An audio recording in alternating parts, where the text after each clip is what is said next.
एवढ्यात ना तुम्हाला खरं सांगू 8 ते 10 ब्लाऊज शिवलेत मी, पण मला व्हिडिओज काढता आला नाही, कारण व्हिडिओ काढायला शिवम साथ देत नाही आणि मेन म्हणजे मोबाईल सारखा बाहेरच घेऊन जात होतो, त्यामुळं थोडंसं मी त्रस्त आहे. त्यामुळं आज तर ह्या तर ब्लाऊजची फक्त कटिंग करून घेतली आणि स्लीव्ज जी मी डिझाईन बनवली तेवढीच मला घेता आली, बाकी मला करता आलं नाही काही, कारण तो बाहेर मोबाईल घेऊन बसलेला होता त्यामुळं.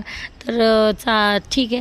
तर स्लीव्जला पहिलं तर मी याला पप करून घेतले, म्हणजे ब्लाऊजची स्लीव शिवायची होती म्हणून, आणि प्लेट्स वगैरे पाडून घेतल्या आणि नंतर स्लीव्ज कटिंग केली आणि कट केल्याच्यानंतर मग मी व्यवस्थित शिवून घेतला. आता ह्याला व्हिडिओ घे म्हटलं की हा पहिला तर आपण जे टी व्हीवर पाहत आहे ना ते तो पहिलं मोबाईलमध्ये घेतो आणि मग व्हिडिओमध्ये जे चाललं आहे ते घेतो. आणि आता अजून एक सांगायचं, पण ठीक आहे परत बोलूयात ह्या विषयावर.